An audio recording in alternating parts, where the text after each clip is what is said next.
Welcome to Top 10 Archive. We've all heard it, had it drilled into our minds since we were old enough to first put on a backpack. If you want to be successful, then you have to go to college. It's the only way to success, right? Well, that's not always the case. And although we always suggest to further your education, sometimes you can make your own way in this world without immediately going into debt after you turn 18, as seen with these 10 individuals. Number 10, Ted Turner. Network mogul and entrepreneurial acumen Ted Turner would find a multitude of success throughout his career, even though he hadn't completed college. His father, Robert Edward Turner Jr., owned the successful Turner Advertising Company, which found its success via billboard ad sales. After a brief stint at a boarding school in Chattanooga, Tennessee, Ted would be encouraged to enroll in Harvard by his father. But because his grades weren't of the required levels for Harvard, he would instead enroll in Brown University, though he'd be kicked out for having a woman in his dorm.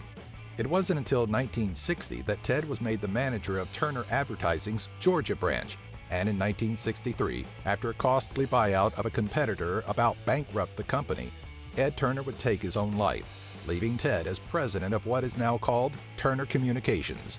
Currently, as of 2016, Ted Turner is worth a modest $2.2 billion. Number 9, Ty Warner. Creator of the Beanie Baby, Ty Warner would enroll in Kalamazoo College in Michigan, where he majored in drama. After a short stint, Ty would drop out then to move to Hollywood, California, where he would go in search of an acting career. With that failing, he would work a number of odd jobs. While he was working one of these jobs as a camera salesman, he would be introduced to a representative for the toy company Dakin in 1962. He would work for Dakin for 18 years, and in 1980 he would depart from the company to visit and stay with some friends in Italy. Inspired by the stuffed animals there, he would return to the United States and begin producing Beanie Babies in the early 1990s. As of 2016, Ty Warner is worth about $2.5 billion. Number 8, Oprah Winfrey. Philanthropist, actress, and billionaire, Oprah Winfrey wasn't always in such good standings in life. She was molested by numerous male relatives and friends of her mother until she moved to Nashville to live with her father. In 1971, she enrolled in Tennessee State University, and in 1976, she dropped out and moved to Baltimore to pursue a job offer. As the new host for People Are Talking, the show grew to become a sensation, with Oprah at the helm for 8 years, until she was approached by a station in Chicago to host her own morning show. The rest is pretty much history, and as of 2016, Oprah is worth an impressive $3 billion. Number 7, Steve Jobs. Co-founder of Apple Computers alongside Steve Wozniak, Steve Jobs would quickly become a name recognized across the globe. After high school, Jobs would enroll in Reed College in Portland, Oregon. Feeling lost and directionless, he would drop out less than a year later, and in 1974, Steve would take a job with Atari. Leaving Atari just a few months after, Jobs made his way to India, where he experimented with psychedelic drugs for spiritual enlightenment. 2 years later, Jobs would return to the United States and form Apple Computer with his old high school friend Steve Wozniak. Working out of their garages, the company would grow to become a multi-billion-dollar company, and at the time of his death in 2011, he was reportedly worth $10.2 billion. Number 6, Paul Allen. When you think of Microsoft, you usually think of Bill Gates. But does the name Paul Allen ring a bell? It should, as without Paul, then Microsoft probably never would have happened. After just 2 years of college at Washington State University, Paul would convince Bill Gates to drop out and co-create the company known as Microsoft in 1975. In 1985, Allen would resign from Microsoft, but this wasn't due to a falling out, as Paul and Bill remain friends to this day, but because he was diagnosed with Hodgkin's disease. As of 2016, Paul Allen is worth $17.4 billion. Number 5, Michael Dell. It wasn't until Michael Dell was enrolled at the University of Texas that he would find his calling. Realizing that the home computer was still a fairly new concept and no one had tried to sell it directly to the consumer, Dell would close out his savings account and begin building personal computers from his dorm room in college.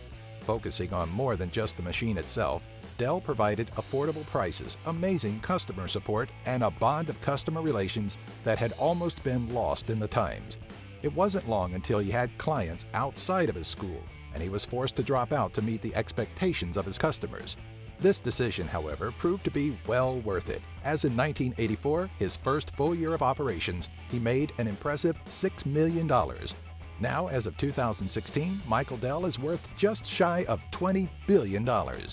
Number 4. Mukesh Ambani.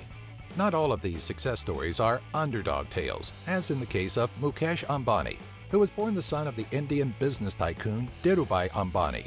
Mukesh would enroll himself into Stanford University, but was forced to drop out to aid his father with the family startup company, Reliance, which had grown quickly. Through his leadership, the company would boom as it expanded over multiple sectors such as petroleum refining and gas exploration. As of 2016, Mukesh is worth a staggering $20.8 billion, which he isn't afraid to show.